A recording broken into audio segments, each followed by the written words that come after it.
Angin gurun berhembus pelan di Jazirah Arab pada awal abad ke-7. Dunia saat itu tidak berada dalam keadaan tenang. Dua kekaisaran besar yang telah berdiri selama ratusan tahun sedang bertarung memperebutkan dominasi dunia. Di barat, berdiri Kekaisaran Romawi Timur yang dipimpin Kaisar Heraklius. Sementara di timur berdiri kekuatan raksasa Persia yang dipimpin Raja Agung Khosrow II. Perang mereka bukan sekadar konflik wilayah. Ia adalah pertarungan dua peradaban tua yang telah membentuk sejarah dunia selama berabad-abad. Kota-kota besar terbakar, wilayah demi wilayah jatuh. Dan suatu ketika, tentara Persia berhasil menaklukkan Yerusalem.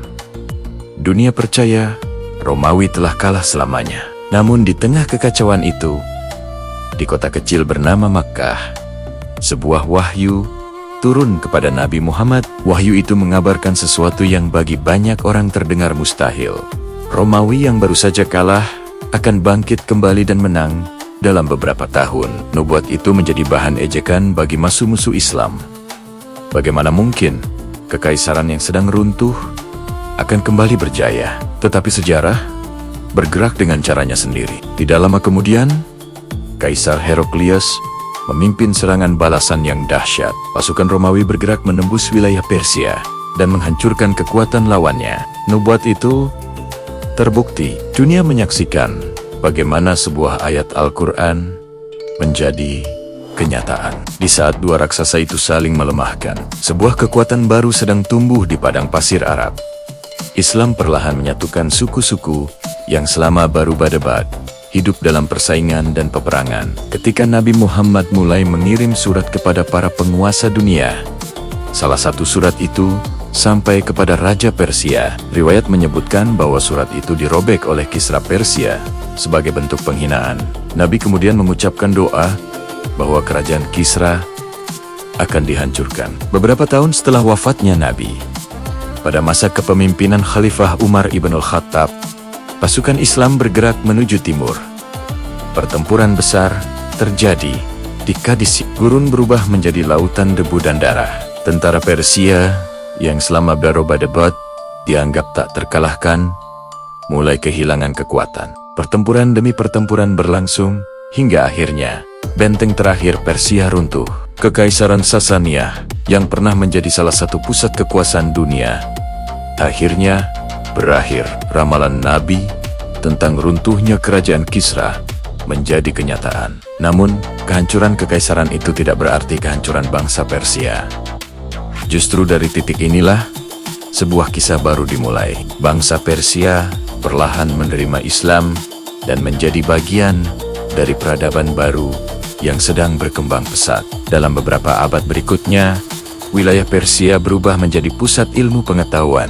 Kota-kota seperti Bukhara dan Nishapur melahirkan para ulama yang kelak akan mempengaruhi dunia Islam selama berabad-abad. Di antara mereka adalah Imam Al-Bukhari, penyusun kitab hadis paling terkenal dalam tradisi Sunni, serta Imam Muslim yang karyanya menjadi rujukan utama umat Islam. Dari tanah yang sama juga lahir pemikir besar seperti Al-Ghazali yang menggabungkan filsafat, tasawuf, dan teologi dalam sebuah warisan intelektual yang mendalam. Ironisnya, pada masa kejayaan itu, Persia bukanlah pusat Syiah seperti yang dikenal sekarang. Sebagian besar ulama besar Persia justru berkembang dalam tradisi Sunni. Sebagian sahabat meyakini bahwa kepemimpinan seharusnya berada di tangan keluarga Nabi, khususnya sepupu sekaligus menantunya, Ali ibnu Abi Thalib.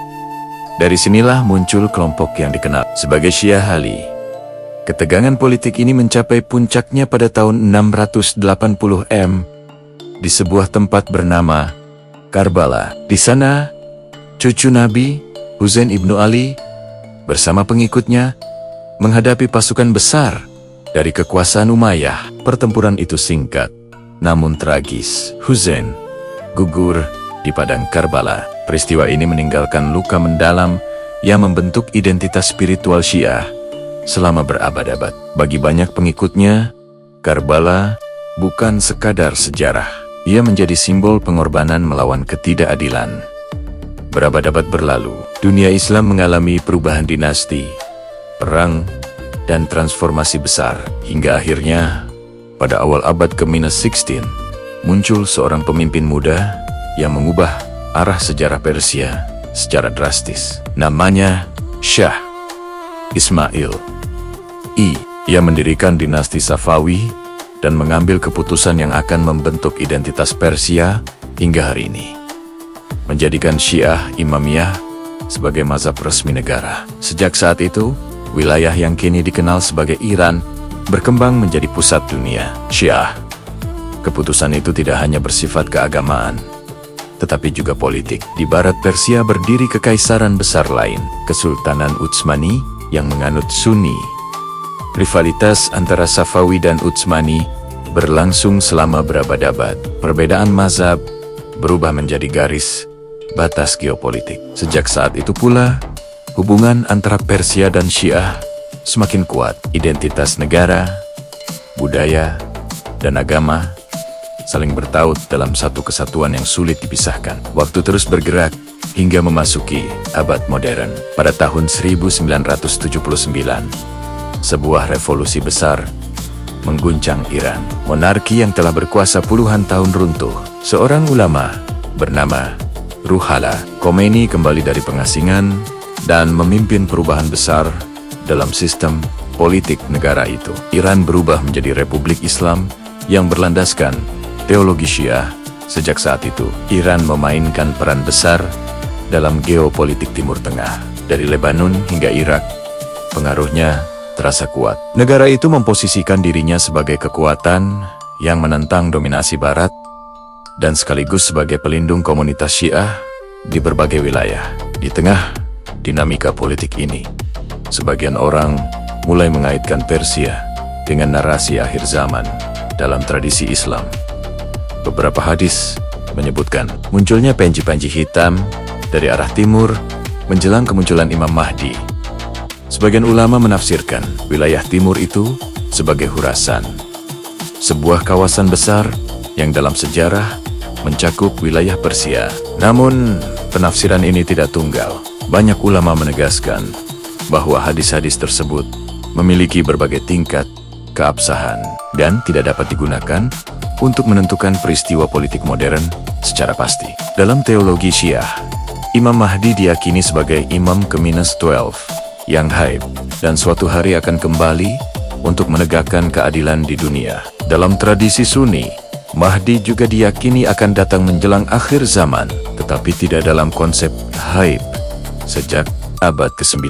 Perbedaan pandangan ini menunjukkan bahwa bahkan dalam persoalan eskatologi, umat Islam memiliki interpretasi yang beragam. Jika dilihat dari sudut pandang sejarah, perjalanan Persia adalah kisah tentang perubahan yang luar biasa. Dari kekaisaran kuno yang memusuhi Islam, Persia berubah menjadi pusat ilmu pengetahuan Islam.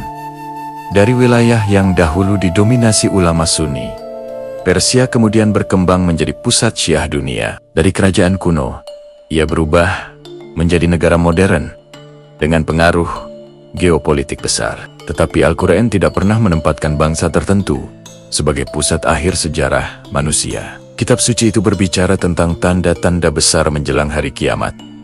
Munculnya fitnah besar, kemunculan Dajjal, turunnya Nabi Isa, dan pertarungan terakhir antara keadilan dan kezaliman. Sejarah bangsa dan kerajaan hanyalah bagian kecil dari perjalanan panjang umat manusia menuju akhir zaman. Di atas segala perubahan itu, Al-Quran menyampaikan satu prinsip yang sederhana, tetapi mendalam. Yang paling mulia di sisi Allah bukanlah bangsa atau kelompok tertentu, melainkan mereka yang paling bertakwa. Dan ketika waktu terus bergerak menuju masa depan yang tidak diketahui, kisah Persia menjadi pengingat bahwa kekuasaan dunia selalu berubah. Kerajaan bangkit, lalu runtuh. Ideologi muncul, lalu berganti. Tetapi pencarian manusia terhadap kebenaran, keadilan, dan iman akan terus berlangsung. Hingga akhirnya, sejarah mencapai titik akhirnya pada hari kiamat.